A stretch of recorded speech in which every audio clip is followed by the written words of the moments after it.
E aí, pessoal, um dia especial. Que jogo foi esse? Acabou há pouco. Grêmio 2, Vasco 1. Uma tarde especialíssima. O que podemos falar do pré-jogo, do jogo e da emoção do final do jogo e todas as suas relações? Vamos falar sobre isso. Grêmio 2-1. Agora falta pouco, muito pouco. César Cidade Dias falando de Grêmio aqui no YouTube, papo de gremista para gremista.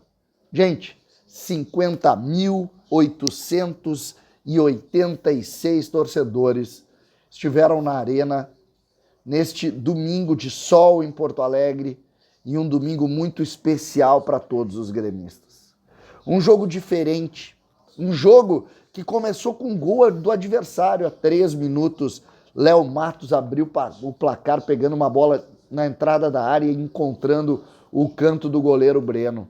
Ali se deu uma ideia, o que nós estamos vivendo aqui? Que jogo é esse? O que nós vamos ter a partir de agora? Mas o Grêmio empatou há 10 minutos, depois de ter visto o Campas sentir uma lesão e ter visto o Tassiano entrando. O Grêmio consegue, a partir dali, um empate improvável, porque o clima na arena naquele momento era um clima também de medo. Imaginem, por exemplo, sair do jogo de hoje com uma derrota que pudesse trazer consequências importantes para a tabela. O Vasco passaria o Grêmio e deixaria o Grêmio mais próximo do Londrina, mas não. Veio um empate, Bitelo chutou, bateu na mão do zagueiro do Vasco, a bola entrou pingando, bonitinho, 1-1, 10 minutos do primeiro tempo. Exatamente. A partir daí, a arena inflama. A arena cria uma relação muito própria com o Renato, com o time, com o jogo. Esses 50 mil torcedores começam a mudar completamente a relação. E aos 20 minutos, Tassiano encontra Biel, Biel puxa o contra-ataque, vai no fundo, joga para Tassiano numa zona de arremate, ele chuta e faz 2-1. Aos 20 minutos, o jogo foi decidido. Em cima de Tassiano, o antes tão criticado Tassiano acabou sendo a solução para um jogo que trazia medo para o torcedor. O Grêmio, a partir daí, joga uma partida de enfrentamento difícil, surge Breno, que também estava numa linha de muitas críticas, mas surge Breno, e Breno faz 2 milagres, um no primeiro tempo, outro no segundo tempo. O Grêmio viu Bitelo em uma tarde inspiradíssima, não pelo gol, teve bola na trave também, mas teve muito interesse e capacidade pelo jogo. O Grêmio teve Edilson 90 minutos, como ele havia prometido.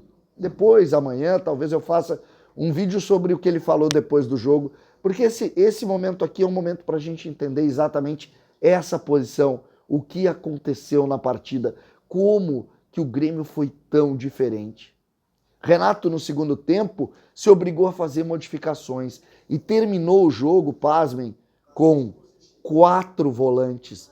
O extrema pela direita era Lucas Silva. O meia era Lucas Leiva, Thiago Santos, fechado também junto com o Vijaçante.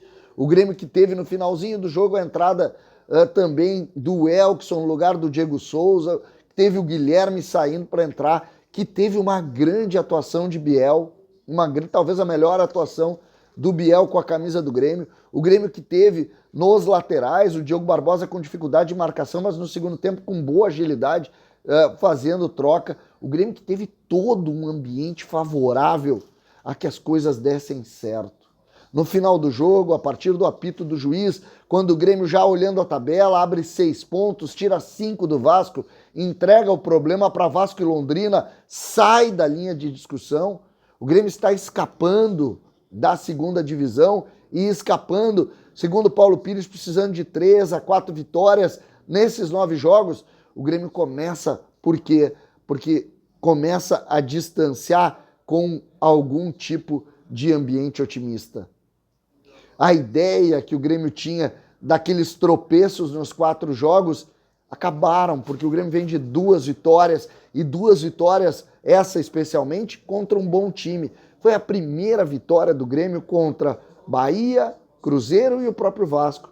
O Grêmio empatou com o Bahia, o Grêmio não ganhou nos 2 jogos com o Cruzeiro, e contra o Vasco o Grêmio havia empatado e hoje conseguiu vencer. O que nós podemos imaginar para o futuro do Grêmio? O Grêmio volta na sexta-feira a jogar, mas o que nós precisamos imaginar ou pensar a partir de agora é um Grêmio mais tranquilo, em cima da liderança de Renato, que, como eu dizia, no final do jogo apareceu para o torcedor e foi ovacionado. Renato foi o nome mais citado. Claro que a gente pode considerar aqui a parte técnica da partida e as coisas que se colocam, mas o mais ovacionado foi Renato. O líder é Renato. Não tem departamento de futebol, não tem presidente, não tem nada. Para a linha do trabalho é Renato. E Renato tem na figura dele uma figura superior, uma figura acima das pessoas que estão no Grêmio, uma figura acima, inclusive, de todo esse trabalho.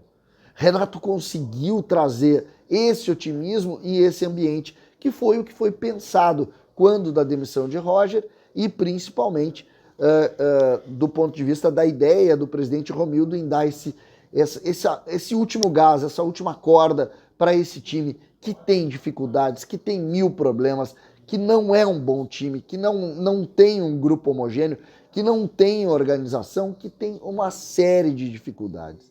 O Grêmio consegue sair deste jogo muito próximo de voltar. Eu repito, quando o jogo começou com aquele gol do Vasco, óbvio que entrou um grande fantasma no ambiente do Grêmio.